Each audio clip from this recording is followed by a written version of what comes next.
In World War I, over 500,000 soldiers lost their lives with no known grave. Albert was one of those. Aged 21, he answered the call to fight and left his village of Kiveton Park, near Sheffield in South Yorkshire, to join the 2nd Battalion, the King's Own Yorkshire Light Infantry. Albert left for France in May 1915, never to return.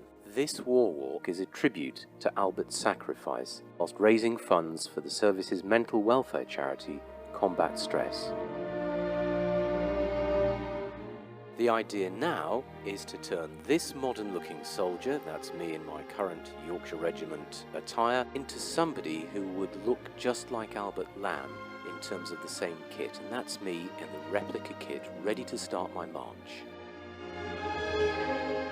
I'll be boarding the train at Kiveton Bridge Station into Sheffield and then down to Folkestone to cross the Channel and then start the march itself at Abeele Station, more of which later. Abeele Station is where Albert and his chums started their journey, and in Albert's case his last, to the front line through Flanders to Hill 60, and I'll be retracing his steps, staying at the same barn he did 100 years ago.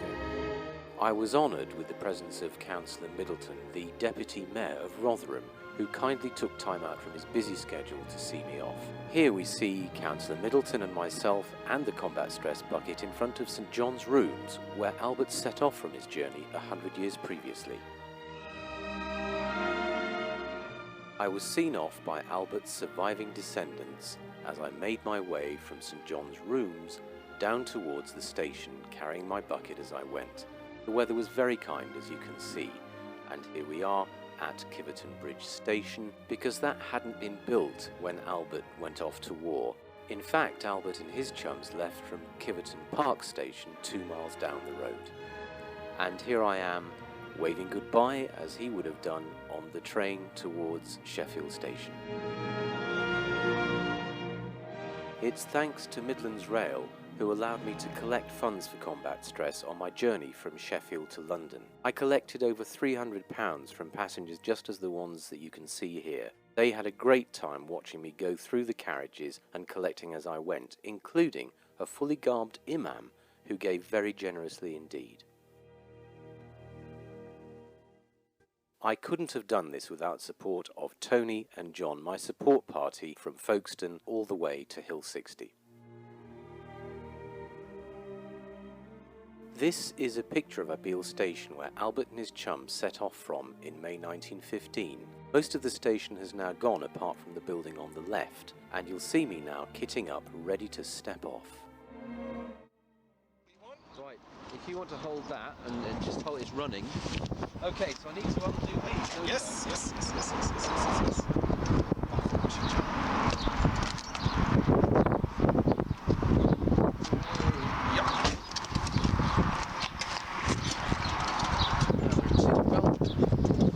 Get them in order. It's pretty high. Some people make the cross here, some people don't like it. It all depends on how it's the weight is distributed on it. It's very high. It has to be. You got here some 2 belt buckles. Yeah. The same the other side. Yeah, this one is good. It's the easiest part is you can adjust it very well. It's too high or too low, we adjust it. Wait, I'll show you how to do it. And then backwards. Yeah, you're a British soldier, you have to be.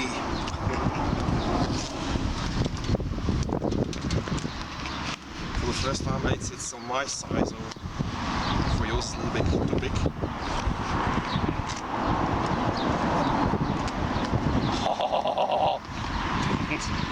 That's a bayonet and a half, isn't it?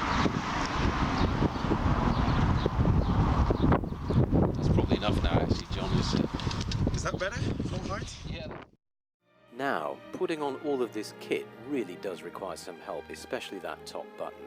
The gentleman on the left in the white t-shirt provided me with some genuine World War I webbing, including bayonet frog, spade and everything else. And this is me stood outside the only remaining building of Abeele Station where I start my march. Rolling. Okay, here we are then at Abil railway station. It used to be behind me on my left-hand shoulder where all the trees are. It's long gone, but the hotel on my right-hand shoulder was here in World War I, and we've got reference photos.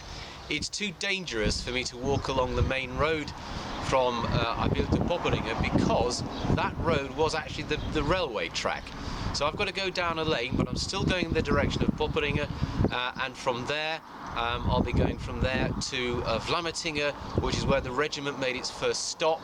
From Vlamertinge I go to Brandhoek, or is it the other way around? Brandhoek, then Vlamertinge, and then Brielen, and then this evening I go to Ouderdom, where I'll be sleeping in the barn where Albert and his chums may well have slept. We know they were in that location and that barn was used.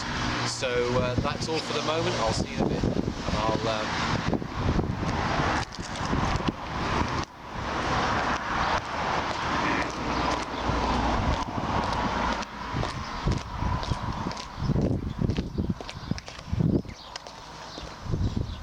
Okay. Don't talk. I'm just getting into Popperinge. The road was a bit hairy to march on. It's lovely weather. I've just come from over there, my Beale station, and I'm just going to go that way into Popperinge town, through the town, and then into Brandhoek. Well, that was the first regimental stop, and then Vlamertinge later on this afternoon, and then Ouderdom tonight where they stayed over. It's 1:30 French time, so I've got to get motoring, but as you can see the weather is good and it's thirsty work. Right, see you in a minute.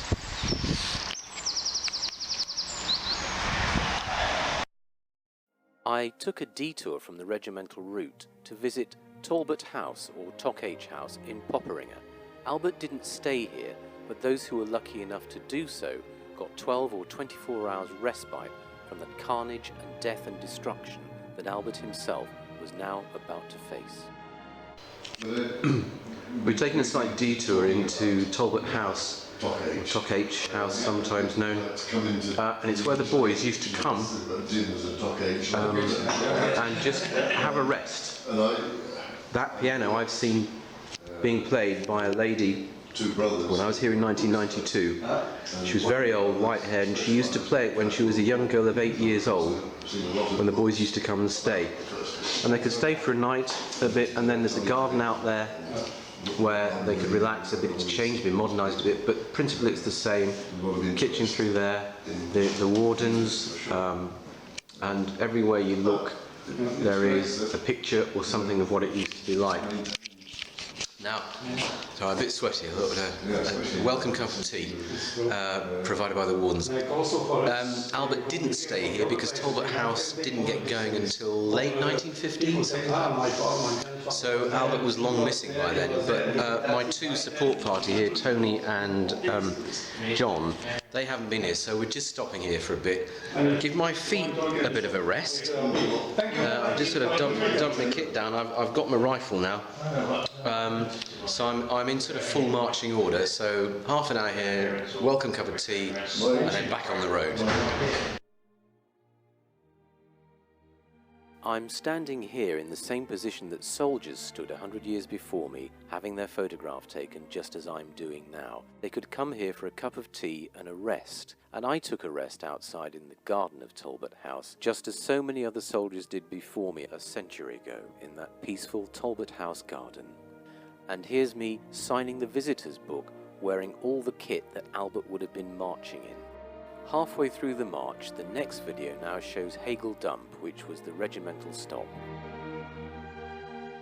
We've come to Hagel Dump Cemetery, which is in a very peaceful setting. There's 2 or 3 lads from the King's Own Yorkshire Light Infantry here.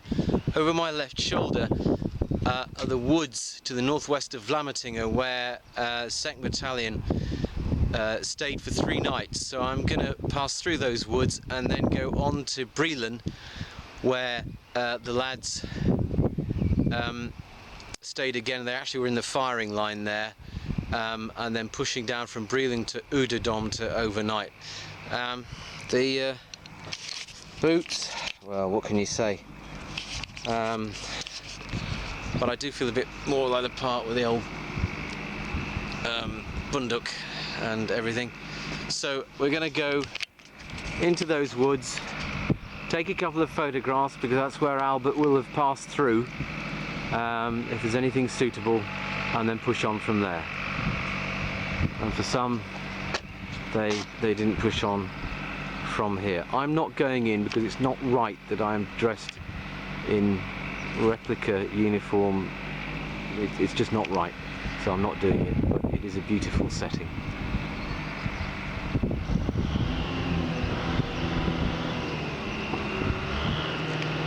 The weather remained hot and blisters were beginning to take their toll.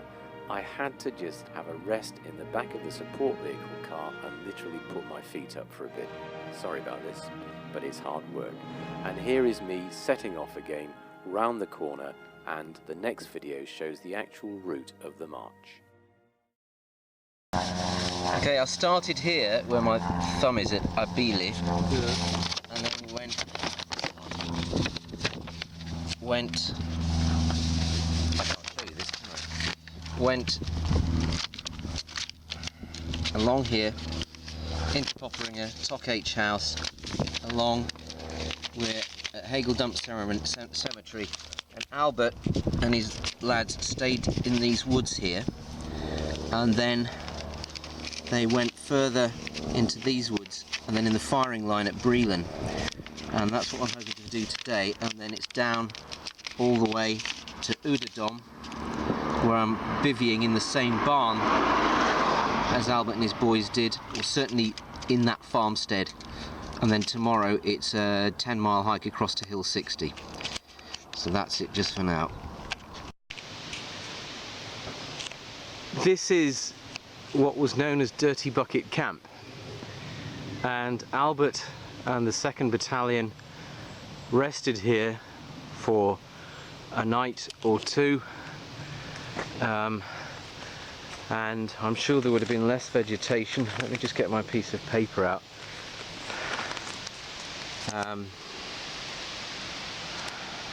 Yeah, don't know whether you can see that, but it says basically by where my thumb is, by day bivouacked in woods northwest of Lammertinger. Well, this is where these woods are, so they would have bivouacked in this area, and we're going to head up that road to the 2nd RV, and that's my support party behind me, just driving past slowly. So it's all very peaceful now. It would have been peaceful then as well, because don't forget, this was very much a rear area. This would have been 8 or 9 miles behind the front line.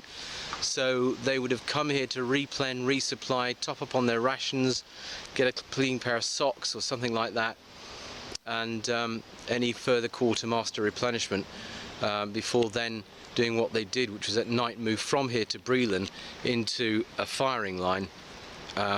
What's a firing line? Well, it's where you take up your arms and point them towards the enemy, but that was well behind the front line, so I'm not quite sure what the reference in the regimental diary means, firing line, but I'll research that later on. Right, I'm going to go up that road with my support party dutifully following me, and I'll report back later. This is the barn that Albert stayed in. Built in 1870, it was going to be my place for this night, the halfway break in the journey. I had a room upstairs, and I was being given a cot bed of appropriate vintage, let's say. The barn had been used as a regimental aid post and a mortuary, and as you can see, the Commonwealth War Graves Commission cemetery in the back shows that for many this was their final journey. Here I am getting ready for bed with a bit of straw to help, but I needed really to look at those blisters, and when I took my shoes and socks off, it was not a pretty sight.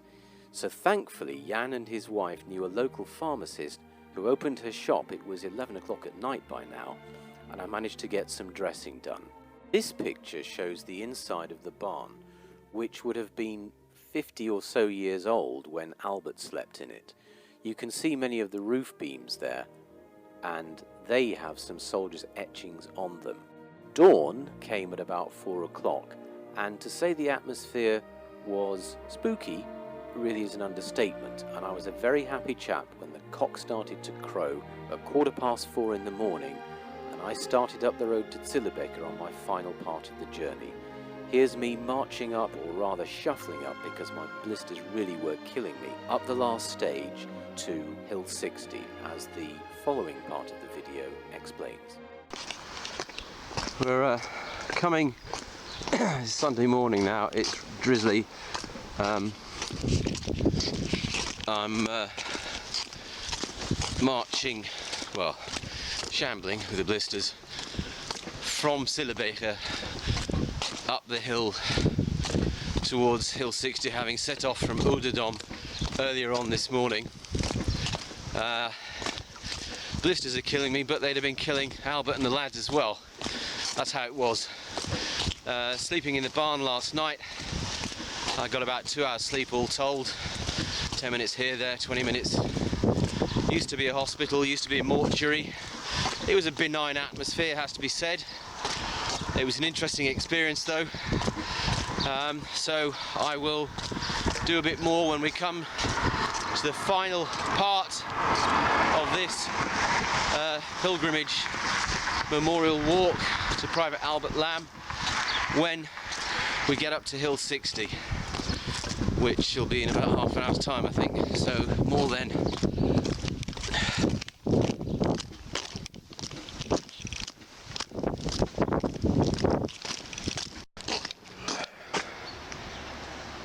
This is the wreath that I'm going to lay. I'm going to walk up the road here, find where trench 39 was, with a rough idea.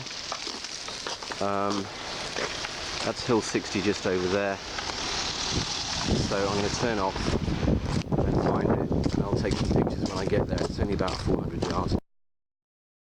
Finally, I'd arrived at the place where Albert is believed to have fallen. It is through those trees and through the other side of the white fence in that field, which is private property, so I couldn't go there. I paused and paid my respects to Albert, put a wreath on the fence post, returned to Wipers, got into my modern service dress and laid a wreath at the Menin Gate ceremony at the memorial to the missing that Sunday evening.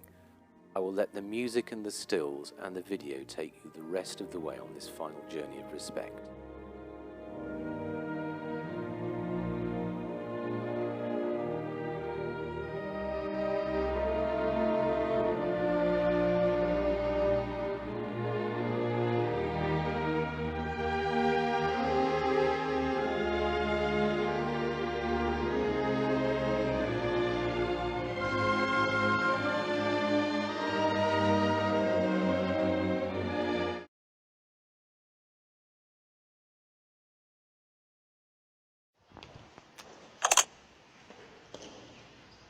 They are not old, as we that are left shall grow old. Age shall not weary them, nor the years condemn. For at the going down of the sun, and in the morning, we will remember them.